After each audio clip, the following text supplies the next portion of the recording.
Les océans vus depuis l'espace. Quel est le rôle des satellites pour les océans? C'est la question à laquelle nous allons répondre dans cette vidéo. Alors aujourd'hui nous sommes partis pour nous pencher sur cette question bien précise. On verra donc qu'apportent les satellites aux océans.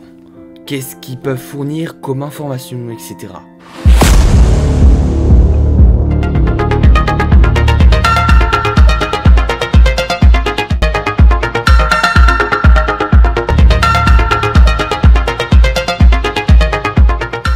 En effet, les satellites apportent beaucoup au savoir des océans, ce qui joue un rôle crucial dans l'observation de notre planète entière, à savoir ici particulièrement les océans, ou alors l'étude du climat, la biodiversité, la composition des océans, l'écosystème aquatique.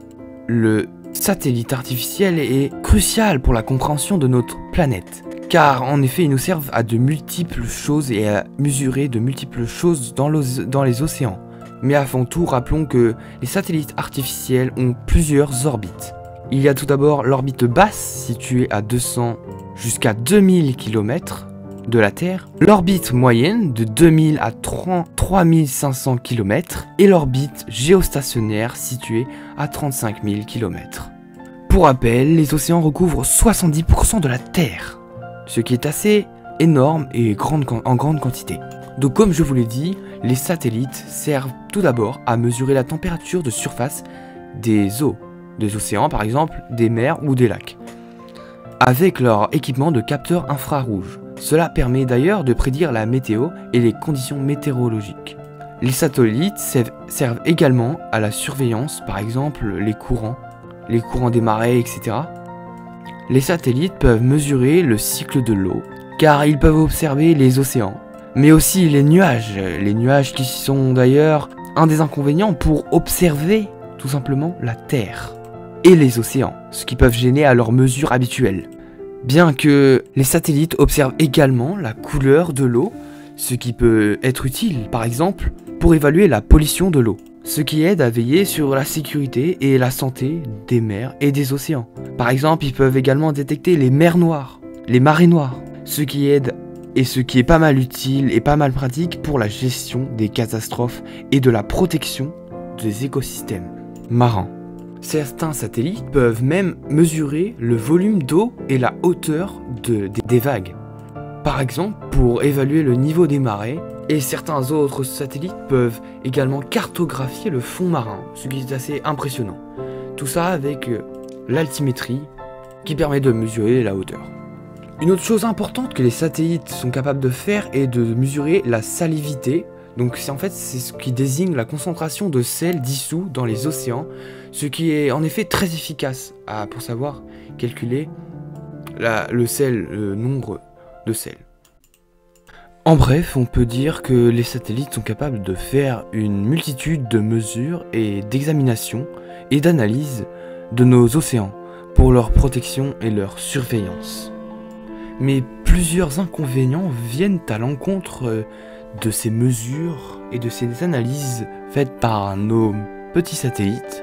Car par exemple la couche nuageuse, comme je vous ai dit tout à l'heure, ou la couverture nuageuse, en effet, est particulièrement problématique dans certaines régions du monde par exemple, ou même à n'importe quel endroit, car dans certaines régions du monde, cette couche est presque quasiment permanente. Et donc c'est assez compliqué, d'autant plus que le satellite ne reste pas un point fixe mais orbite et tourne autour de la Terre.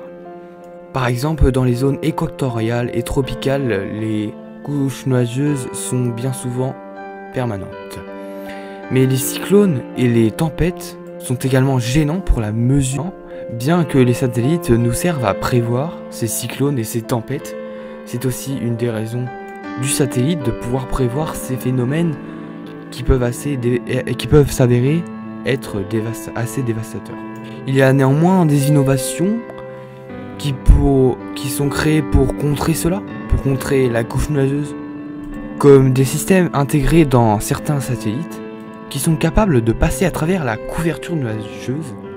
Assez impressionnant, mais bon, je pense que ça ne fonctionne pas sur des gros nuages ou sur des grosses tempêtes ou des gros cyclones comme on vient de voir juste avant.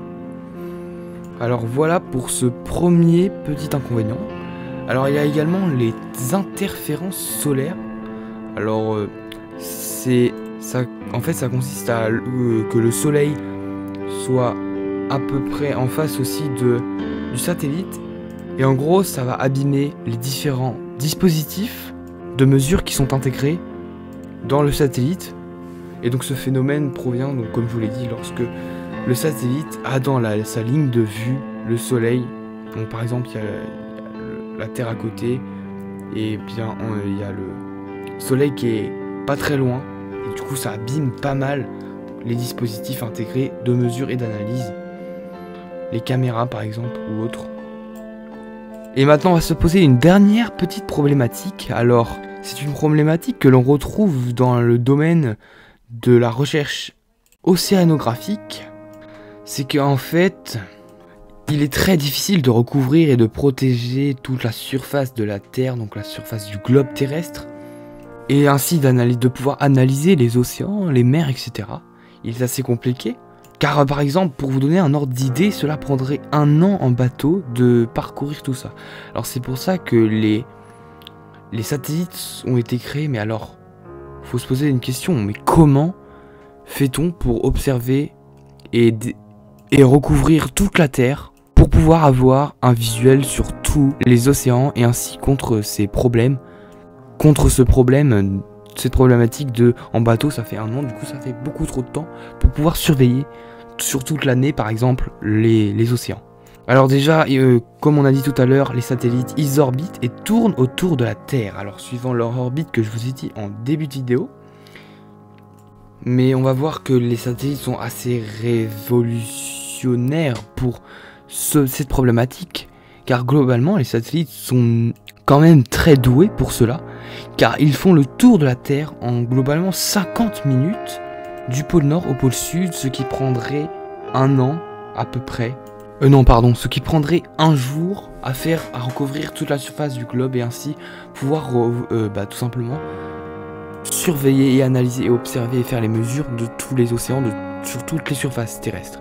Et ainsi pouvoir être averti, pas instantanément, mais en peu de temps, dès que, par exemple, il y a une catastrophe comme la marée noire, comme je vous ai décrit tout à l'heure. Donc 1 an comparé à 1 jour, ce n'est pas négligeable, donc nos satellites sont vraiment pas négligeables sur ce point-là. Et c'est comme ça que je vais faire la petite conclusion qu'on va conclure cette vidéo. Alors pour conclure, les satellites sont donc cruciaux et donc non négligeables, comme je l'ai dit. Ils ont révolutionné la recherche océanographique. Ils sont aujourd'hui indispensables et non pas forcément que pour les recherches océanographiques. C'est donc là que je vous invite à aller voir mon autre vidéo sur les satellites. Et sur ce, moi je vous dis à plus et à la semaine prochaine.